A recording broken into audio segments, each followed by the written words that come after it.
welcome back to my Promaster van build. This is part 11, how to build walls in a van for your van conversion. Just to show you where I am, I started on this wall over here, and now I've almost finished this wall over here. I told you I was going to build and show you what I did. Just a quick review of the electrical. This is how it comes through the wall. A lot of people decide that they build the electrical after the walls. Well, I like doing it, it's kind of like a house. I like doing it after you have the framing done, and then you just pull the wires through. Just a quick note to review on pulling wires and things like that. Obviously you can see where I've pulled them through the wall, and they've run through the vertical horizontal supports of the van. And just make sure you label them, and as you're pulling them, make sure the labels don't fall off. A couple of mine have fallen off. I had to do inventory of that, so just make sure you've got them all labeled, and always pull some extra wires. There's probably 4 extra wires. I ran them to the back in the panels there, so if I ever need to run anything, I can run them through there and run them to wherever I need. So extra wires is a really good tip that you want to possibly think about. As far as I did the 4-inch by, I believe they're 8-inch panels of ply. With these, a little tip on them. Depending upon where you shim the wall, how you're going to build the wall, you're going to have to use some type of shimming that you'll probably screw into the vertical trusses and some of the horizontal support beams. Let's say unless you want a staggered look, you need to end. Normally on a wall you would end the panel on a stud, something to screw into. You don't necessarily have to do that, especially in a van. You need to be able to improvise that. So if you look at my seams, like this seam here, every other one is has a seam, and they're not staggered. Well, obviously it's wasteful to stagger them, especially if you don't have studs.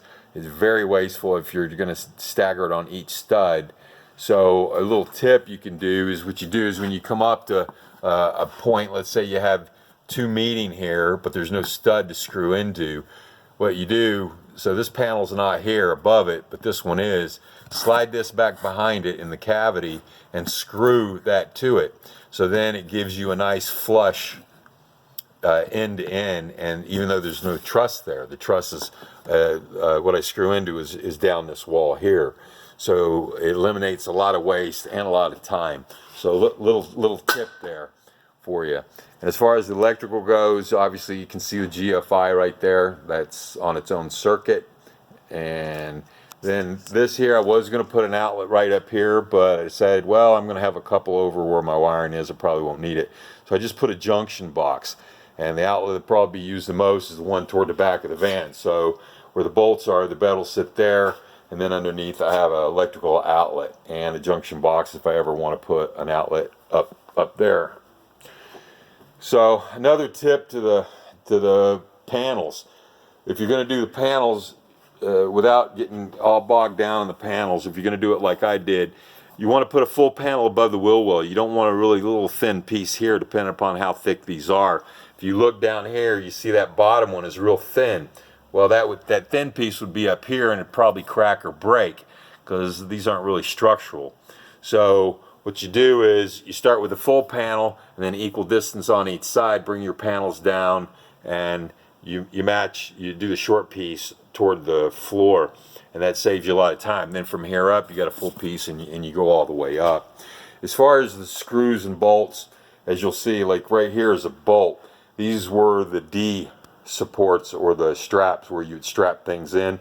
There's about 6 of them in this van. I wanted to keep those holes, so I pre-drilled them, because you never know if I take the bed out or anything like that, want to travel with my bike, put my bike in here, then I'll have something to strap it to. And there's 6 of those, so I maintain those. Those are, I think, are M11 or something like that, maybe M10, something like that, metric. As far as the bolts, a lot of people do those expandable bolts, the rubber boots or anything like that. With me, there was really no need of doing that. These horizontal supports, if you see in the other video, there's plenty of room to slip a bolt through there, torque it down, and it'll give you plenty of support for a bed, especially if I've got 3 of these on each side for the bed frame. So there's plenty of holes in here. You don't have to really use those expandable nuts unless you're really doing something that's unusual, or you want something in a place where there's no type of support, and then you just have to build it.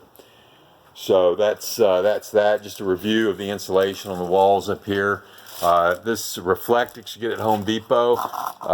If you have your bare metal wall here, spray on that glue and you put it right up there. It sticks really well to the metal and contours really nice to the cavity of the van or whatever type van you have. Then you put your insulation, and of course you fill in your cracks with the foam.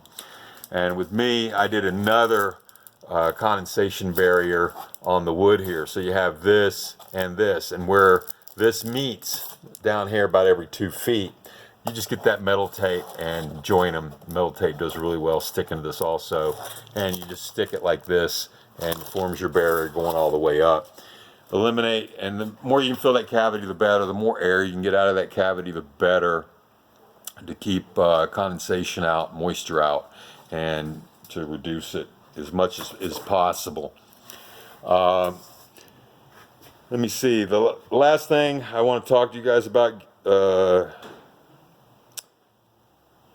give you here, an example I was going to show you is this. Let's say you're doing the walls and you got this weird funky curve here. Don't get bogged down in stuff like this. I just did this just to show you. More than likely, if you're going to put a cabinet up here or it's going to be covered, excuse me, don't get bogged down in that. If you go look, just a little pep talk, if you go look at some of these $1 million, $500,000 buses, vans, and after you build one of these, you're going to look at the details on some of them. People are going to invite you in to show them off, and you're going to notice, wow, they're really cookie cutter. They're not, the craftsmanship's not that great. They're just pumping these things out. If you looked at any reviews on buying new RVs and things like that, you'll see plenty of people that tell you, you know, don't buy them new, have all types of issues. You know, they're just trying to pump these out. Your van, if you build it, I've just kind of made a point. Don't get all bogged down in the minutia of a lot of the crevices, and especially if you're going to cover it up, like for example the wheel wells and things like that, or the edges here, because you're going to put trimming on that. So don't get all bogged down in that, and kind of get discouraged with your van build, because it does take a little time, especially if you're a novice doing it. But once again, I encourage it. It's not difficult at all. Anybody can do it. It just takes a few tools, and you'll learn along the way, and tips and tricks and YouTube and everything else. So that's my video on my walls.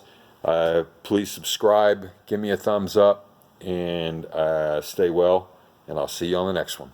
Bye-bye.